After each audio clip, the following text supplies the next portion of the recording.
नमस्कार. News police reporter मध्ये तुम्हा सर्वांचं स्वागत. सत्ता कितीही मजबूत असली तरी विद्यार्थ्यांच्या एकजुटीपुढे तिलाही गुडघे टेकावे लागतात. इतिहास सत्ताधाऱ्यांनी नाही तर जागरूक तरुणांनी लिहिला आहे. जंतर मंतरवर गेल्या 35 दिवसांपासून सुरू असलेल्या विद्यार्थी आणि युवकांच्या संघर्षाने अखेर केंद्र सरकारला मोठा निर्णय घ्यावा लागला. केंद्रीय शिक्षण मंत्री धर्मेंद्र प्रधान यांनी शनिवारी आपल्या मंत्रिपदाचा राजीनामा दिला. या आंदोलनाने केवळ एका मंत्र्याचा राजीनामा घेतला नाही, तर देशातील तरुणाईची ताकद, संघटन शक्ती आणि लोकशाहीवरील विश्वासही अधोरेखित केला. या आंदोलनाची सुरुवात काही विद्यार्थ्यांनी केली होती, मात्र दिवसेंदिवस त्यात हजारो युवक सहभागी होत होते. देशाच्या कानाकोपऱ्यातून विद्यार्थी दिल्लीत दाखल झाले. अनेकांनी रेल्वेने, बसने तर काहींनी स्वतःच्या खर्चाने दिल्ली गाठली. काही विद्यार्थ्यांनी नोकरीच्या मुलाखती पुढे ढकलल्या, तर अनेकांनी स्पर्धा परीक्षांचा अभ्यास थांबवून आंदोलनात सहभाग नोंदवला. कारण त्यांच्या मते हा लढा केवळ एका मंत्र्याविरोधात नसून शिक्षण व्यवस्था आणि विद्यार्थ्यांच्या भवितव्याशी संबंधित होता. दिल्लीतील जंतर मंतरवर युवकांनी दिवसरात्र ठिय्या आंदोलन सुरू ठेवले. उन्हाची तीव्रता, पाऊस, पोलिसांचा बंदोबस्त आणि अनेक अडचणी असूनही आंदोलन मागे हटले नाही. युवकांनी संविधानाची प्रस्तावना वाचली, चर्चासत्र घेतली, शिक्षण, रोजगार आणि विद्यार्थ्यांच्या हक्कांवर व्याख्याने आयोजित केली. आंदोलनाचे स्वरूप केवळ निदर्शनापुरते मर्यादित न राहता ते जनजागृती अभियानात बदलले. कॉक्रोच जनता पार्टीने या आंदोलनाचे नेतृत्व केले. पक्षाचे संस्थापक अभिजित दिपके यांनी सुरुवातीपासूनच राजीनामा मिळाल्याशिवाय आंदोलन मागे घेणार नाही अशी भूमिका घेतली. 20 जुलैला संसदेकडे काढलेल्या भव्य मोर्चामध्ये हजारो युवक सहभागी झाले. आंदोलक आणि पोलीस आमनेसामने आले.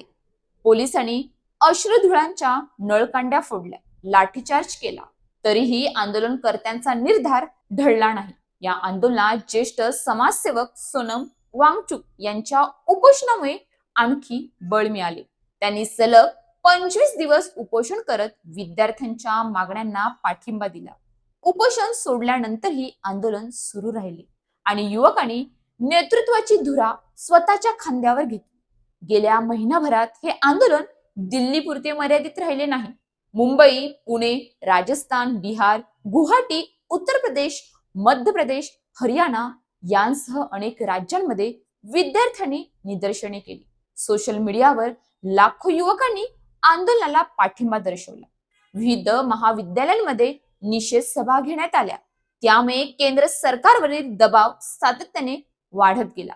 शुक्रवारी सरकार आणि आंदोलनाच्या शिष्टमंडळामध्ये निर्णायक बैठक झाली.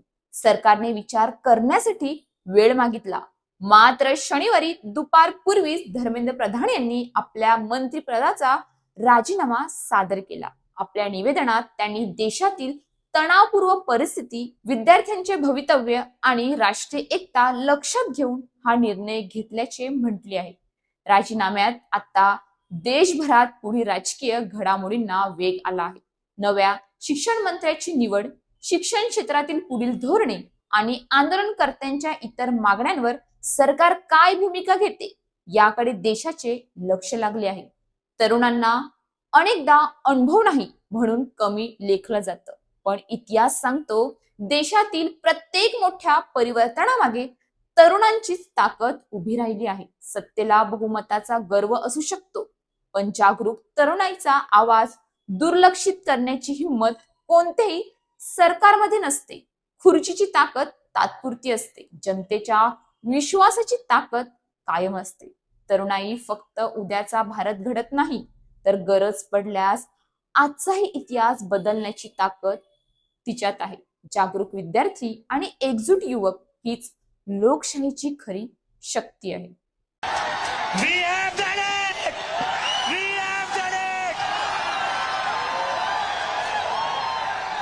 धर्मेंद्र प्रधान ने रिजाइन कर दिया है।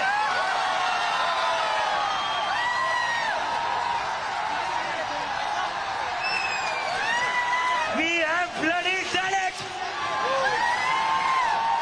क्या कहते थे ये? क्या कहते थे? इस सरकार में इस्तीफे नहीं होते. क्या कहते थे? इस सरकार में इस्तीफे नहीं होते. We have done it. We have done it. Dharmendra Pradhan ने रिजाइन कर दिया है. We have bloody done it. क्या कहते थे ये? क्या कहते थे? इस सरकार में इस्तीफे नहीं होते. क्या कहते थे? इस सरकार में इस्तीफे नहीं होते. अशाच ताज्या बातम्यांसाठी आमच्या न्यूज पोलीस रिपोर्टर चॅनलला लगेच सबस्क्राईब करा आणि बेल आयकॉन दाबायला विसरू नका.